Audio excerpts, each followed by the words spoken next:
नई आईनी तरमीम सामने आई जिसका बिल ऐवान बाला से मंजूर भी हो चुका है। म्यूटेटस म्यूटेंडस यानी मुनासिब तब्दीलियों के साथ field marshal, marshal of the air force और एडमिरल ऑफ द फ्लीट पर भी लागू होंगी। नाज़रीन, ये तजवीज़ नए कानूनी और सियासी मुबाहिसे को जन्म दे चुकी है। उनके मुताबिक सदर ममलिकत या किसी फील्ड मार्शल के खिलाफ हर वक्त कानूनी कार्रवाई का खदशा मौजूद रहेगा तो वो कौमी सलामती या बैनुल अक़वामी सतह के अहम फैसले आज़ादाना तौर पर नहीं कर सकेंगे। ताहम इस तरमीम के नाक़िदीन ये कहते हैं कि ये इक़दाम कानून के सामने मुसावात के उसूल के खिलाफ है। सवाल ये पैदा होता है कि इन मुनासिब तब्दीलियों की वजाहत करेगा कौन? आईनी माहिरीन ये भी कहते हैं कि अगर किसी भी इदारे के सरबराह को या फौजी क़यादत को यह हक़ हासिल नहीं होगा, उनके खिलाफ किसी अदालत में फौजदारी कार्रवाई नहीं हो सकेगी, तो फिर अदलिया का किरदार महदूद और पार्लिमान की बालादस्ती भी कमजोर हो सकती है। अभी तक 26वीं आईनी तरमीम का केस तो पेंडिंग है, इसका क्या बनेगा किसी को कोई खबर नहीं। बिस्मिल्लाहिर्रहमानिर्रहीम, अस्सलाम वालेकुम, मैं हूं हैदर मुर्तज़ा, आप देख रहे हैं कहो पाकिस्तान। पाकिस्तान के आइन में आर्टिकल 248 वो शिक है कि जो सदर ममलिकत और गवर्नर्स को कानूनी कार्रवाई से मखसूस तहफ़्फ़ुज़ फराहम करती थी। इसके मुताबिक उनके खिलाफ उनके ओहदे के दौरान कोई फौजदारी मुकदमा नहीं चलाया जा सकता और ना ही किसी अदालत से उनकी गिरफ्तारी या कैद का अमल जारी किया जा सकता है।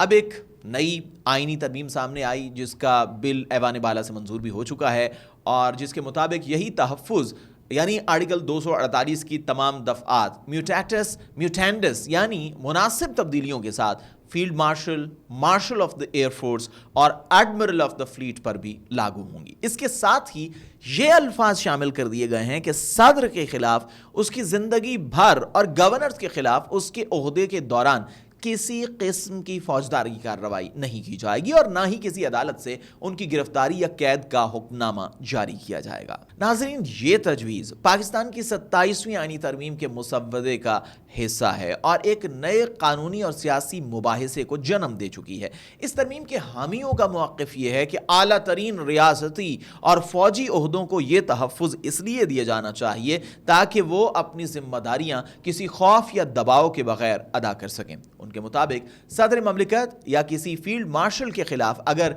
हर वक्त कानूनी कार्रवाई का खदशा मौजूद रहेगा तो वो कौमी सलामती या बैनुल अक़वामी सतह के अहम फैसले आज़ादाना तौर पर नहीं कर सकेंगे। इस तरह कुछ हल्के ये दलील देते हैं कि इस तरह के इक़दामात अदलिया पर गैर ज़रूरी बोझ कम करते हैं और हुकूमती और अस्करी इदारों के दरमियान तनाज़ात को अदालतों से दूर रखने में मदद मिलती है। ताहम नाज़रीन, ताहम इस तरमीम के नाक़िदीन ये कहते हैं कि ये इक़दाम कानून के सामने मुसावात के उसूल के खिलाफ है। आईन पाकिस्तान का बुनियादी तसव्वुर यह है कि तमाम शहरी कानून के सामने बराबर हैं।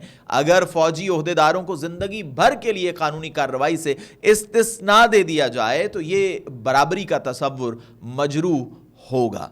कुछ माहिरीन कानून का यह कहना है कि इस तरह का इस्तिस्ना दरअसल गैर जवाबदही को फ़रोग़ देता है जिससे ताकतवर ओहदे कानून के दायरे से बालातर हो जाते हैं। और नाज़रीन, ख्याल रहे कि म्यूटेटस म्यूटेंडस की इस्तिलाह बज़ाते खुद एक कानूनी पेचीदगी रखती है। इसका मतलब यह है कि सदारती इम्यूनिटी के उसूल को मुनासिब तब्दीलियों के साथ दीगर ओहदों पर लागू किया जाएगा, लेकिन सवाल ये पैदा होता है कि इन मुनासिब तब्दीलियों की वजाहत करेगा कौन? क्या ये इम्यूनिटी सिर्फ दौरान मुलाजमत होगी या ज़िंदगी भर के लिए? क्या ये सिर्फ सरकारी फ़ैसलों तक महदूद होगी या फिर ज़ाती आमाल पर भी इसका इत्तलाक होगा? ये इबहाम इस तजवीज़ को मज़ीद मुतनाज़ बना रहा है। आईनी माहिरीन ये भी कहते हैं कि जमहूरी निज़ाम की असल रूह तो है ही जवाबदही। अगर किसी भी इदारे के सरबराह को या फौजी क़यादत को यह हक़ हासिल नहीं होगा, उनके खिलाफ किसी अदालत में फौजदारी कार्रवाई नहीं हो सकेगी, तो फिर अदलिया का किरदार महदूद और पार्लिमान की बालादस्ती भी कमजोर हो सकती है। यह खदशा जाहिर किया जा रहा है कि मुस्तकबिल में ऐसी शिक़ें ताकत के तवाज़ुन को मुतासिर कर सकती हैं और एक ऐसा तसव्वुर जन्म दे सकती हैं जिसमें फ़ौजी या सदारती इदारे खुद को कानून से मावरा समझने लगें, जो कि बहुत हद तक पहले भी सूरत हाल ऐसी ही दिखाई देती है।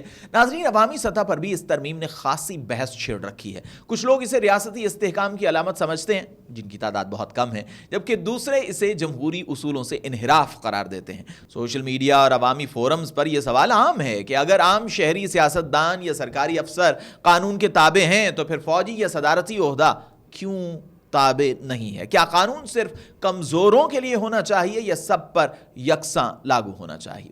ناظرین، عدلیہ کے اندر بھی اس معاملے پر بحث چھڑی ہوئی ہے۔ قانونی ماہرین اس بات پر متفق ہیں کہ اگر کسی شخص سے آئین کی بنیادی روح یعنی مساوات، انصاف اور شفافیت متاثر ہو تو عدالت کو اس کی تشریح میں کردار ادا کرنا چاہیے۔ لیکن ناظرین، آپ کو یہ علم ہونا چاہیے کہ ابھی تک 26ویں آئینی ترمیم کا کیس تو پینڈنگ ہے، اس کا کیا بنے گا کسی کو کوئی خبر نہیں۔ ناظرین، یہاں یہ نکتہ بھی قابل غور ہے کہ پاکستان کے آئین میں صدر اور گورنرز کو جو استثناء دیا گیا ہے وہ ان کے عہدے کے دوران محدود ہے، لیکن نئی عبارت میں صدر کے لیے فار ہز لائف یعنی زندگی بھر کی عبارت ہے، جو ایک نیا تصور متعارف کروا رہی ہے۔ اگر اس تصور کو فوجی عہدوں تک بھی بڑھا دیا جائے تو اس کا مطلب یہ ہوگا کہ ایک فیلڈ مارشل یا ایڈمرل آف دا فلیٹ کو یا martial of the air force کو پوری زندگی کے لیے قانونی کارروائی سے تحفظ حاصل ہو جائے گا، چاہے وہ فعال سروس میں ہوں یا پھر ریٹائر ہو چکے ہوں۔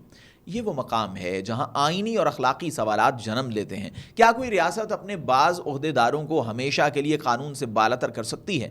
کیا ایسی امیونٹی ملک میں ادارہ جاتی توازن برقرار رکھ سکتی ہے یا مزید تنازعات کو جنم دے گی؟